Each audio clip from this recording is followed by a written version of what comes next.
kind of a play. Expecting Rhett to go for the 15 hatch, it's very easy. He should be really happy to see these positions. I mean, Rhett loves macro. He loves making drones. There's nothing that's going to make him happier than cross positions on Tal'Darim Altar.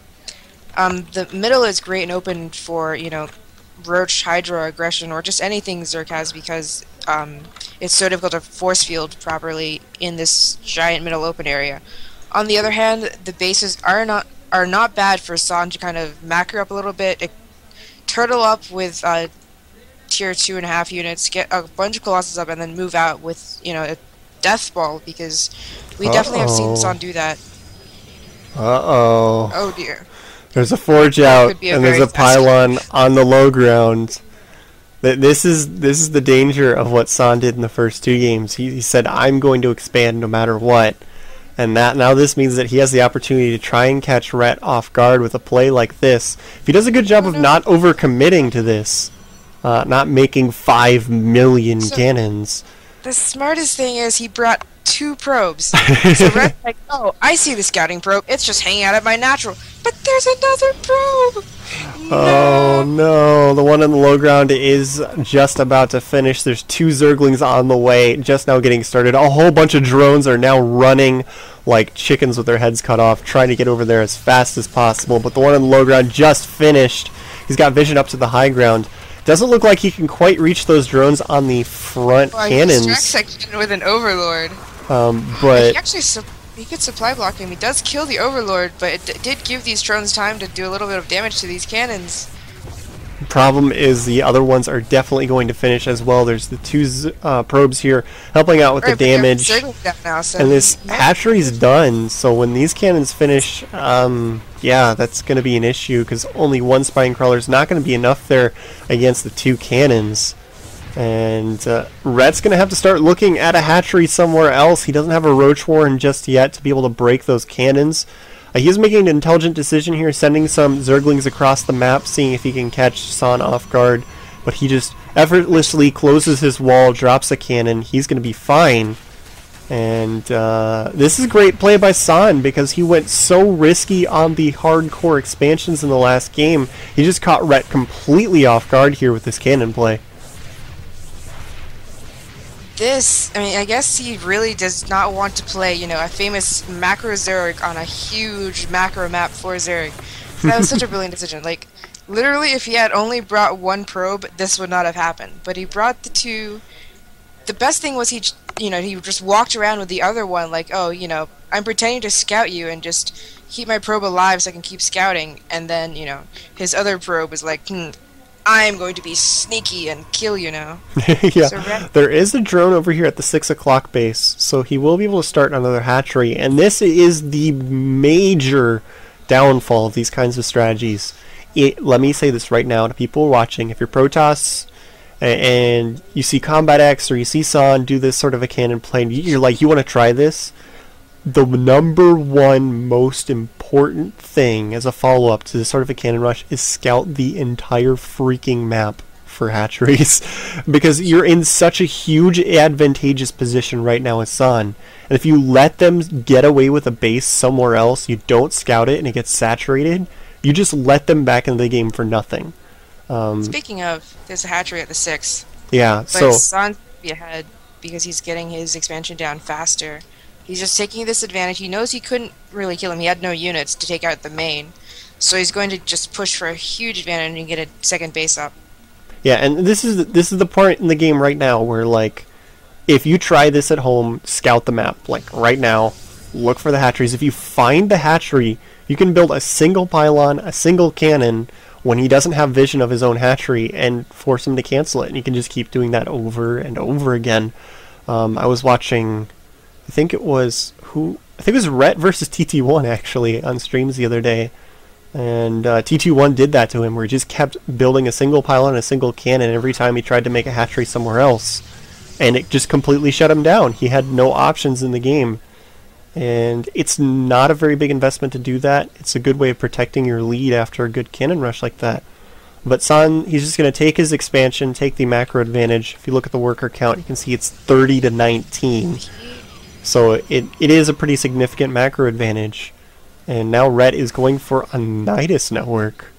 Does he have an Overlord in position? I don't see any quite yet. There's one up in the top of the base. It still has a little way to go. Stalker passes right by a few Lings. Lings are just gonna... I'm not really sure what Ret plans because it is so difficult to come back from this position. San played incredibly safe. He put up 3 cannons at his front, even though he knew that Ret had nothing. He just was like, you know what? What could possibly kill me right now? And that would be, you know, maybe some Baneling plates and he didn't have really that many sentries up, or a Roach all-in. So he put up 3 cannons, and now he's putting up his more gateways. There's really nothing that can break him aside from a Nidus Swarm right now. Yeah, and this is actually really interesting by Ret. Look where he put the Nidus Swarm. He's actually not going directly into the base. He's using it as a rally point to try and break San's front. It's a very aggressive play here by Ret, and he's just not going to be able to make anything happen. I mean, he doesn't have enough units. Yeah. Some force fields and a lot more cannons than he expected. Up at the front wall means that he thought he might be able to get through and put some pressure on, but the moment he realizes that's false, he just GG's. So I really like that play by San, because the previous game, quite literally, they were close positions Metalopolis with a pool first from Ret, and San went fast expansion anyway. Like, that's the most ballsy fast expansion you can possibly do in StarCraft 2 right now. And then he follows it up with Cannon G's. Like, that combination is just... that's really great mind games. San just... I mean, yes, it was cheese, blah, blah, blah, hate him all you want, but it was actually a really great decision. You need to be able to mix up your styles, you know. He has everyone thinks he's, you know, a macro Protoss. He does a lot of standard strategies, so he flips it around, and you know what, I'm going to do something completely unexpected. And then transitioned from it perfectly. Like, the only way that Ret was going to come back was with some kind of Roach all-in. So he puts up 3 cannons and, you know, a gigantic, unbreakable wall.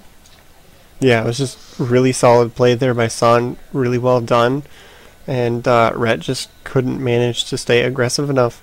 I mean, he did get the hatchery down, so he might have tried to get back in there with, you know, trying to macro up, maybe get another hatchery down at his normal third. But it would have been long and difficult. He was already behind, so he wanted to go for the aggressive route, and it just didn't work out. So San is going to take the series 2-1 and advance.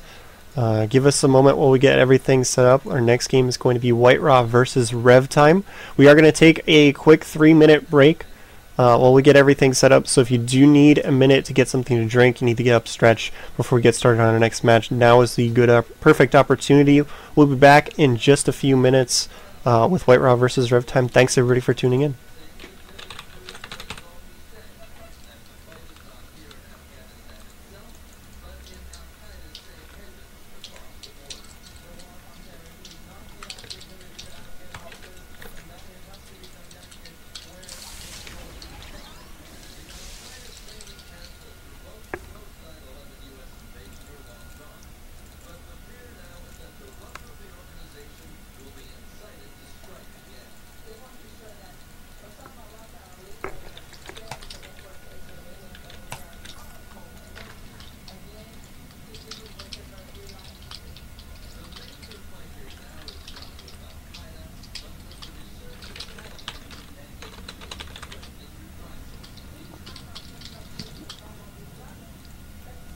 So Rev Time's name is Emperor on this server, apparently. Or Rev Times is, excuse me.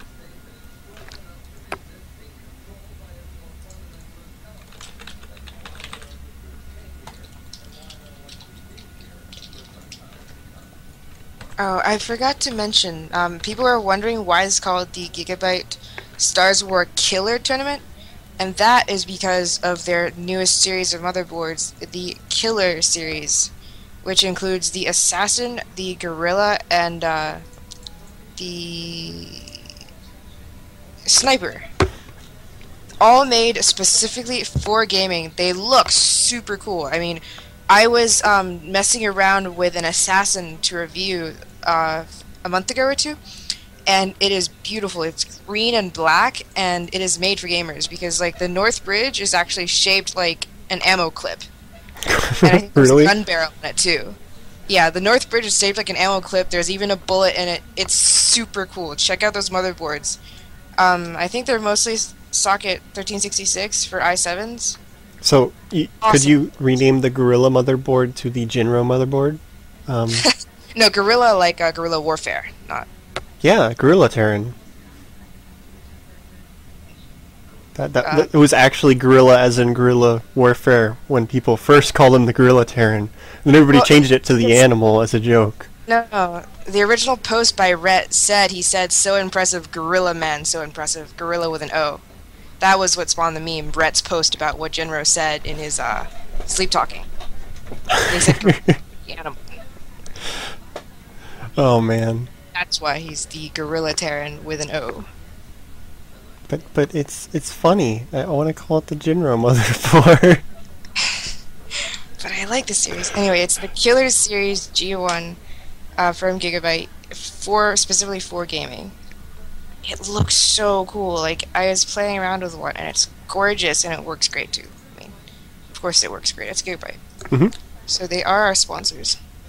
So I've got almost everything set up here. I need to actually get up for 1 second, and then I'll be back and ready to get started between the next match, Rev Time versus White Raw. So give us another minute here, guys, and we'll be ready to get started. Next game, White Raw versus Rev Time. Then after that, we will have Marine King Prime versus Xiaoti. So stay tuned. We've got more good matches coming up for you guys tonight, and we'll be getting restarted here in just a few moments.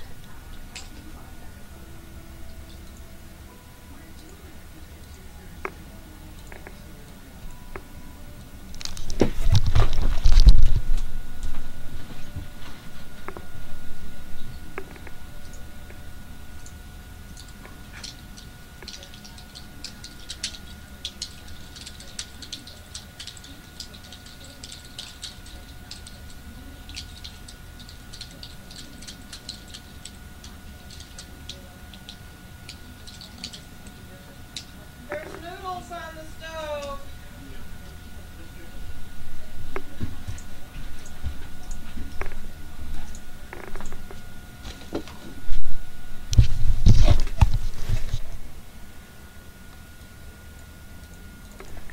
Okay, I am back. We're back. You guys could still hear that? I muted my microphone. How did you still hear that? What? Somebody's yelling about how there's noodles on the stove, and they still heard it even though I muted my microphone. I'm confused. I'll have to look into that later. But I'm back, ready to get started. Are you guys ready? White Raw versus Rev Time. Oh, I forgot. We should probably do a little intro about the players. I mean, we Yeah. really don't need to introduce White Raw. He's Duckload White Raw, the man, the legend, the Special beast from the technique. east.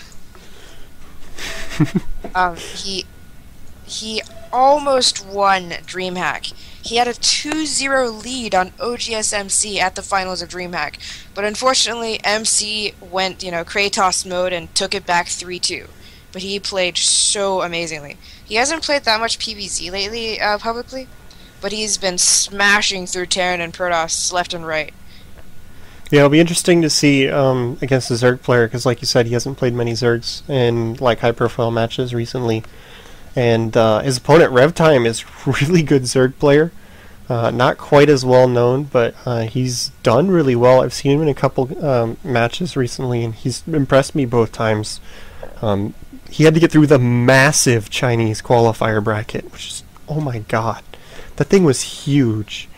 Well, it was the size of a TSL qualifier, except there was only one, so only the top players played, I imagine. It's Mhm. pretty brutal. Anyway, but yeah, this I feel bad. I feel like I'm gonna accidentally call him Emperor, but it's Rev Time, who is actually one of China's best Zerg. He goes toe to toe with their best player Xiao Ti all the time. Generally, I see his ZVP style as the classic Roach Hydra Corruptor, but since the Zerg metagame has changed so much lately, maybe he's been experimenting with new stuff as well.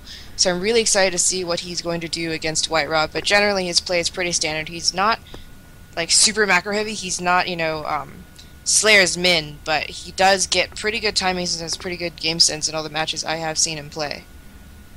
Yeah, you've probably seen him more than me because I've only seen the couple matches. But like I said, he's impressed me every time, and he's gonna be up against White Ross. So Zerg vs Protoss is always like an entertaining matchup to watch, especially when you've got somebody like White Raw in the game where you never know when he's just gonna randomly use those special tactics on you.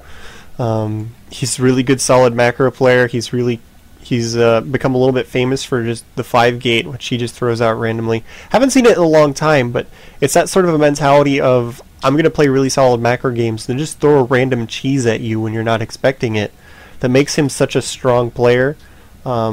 It's that different mentality that makes somebody really good in a best of 3, a best of 5. That unpredictability, to be unexpected. You can't fall into a comfortable rhythm against that player. It always just makes them a little bit stronger, and White Raw's always been really, really good at doing that.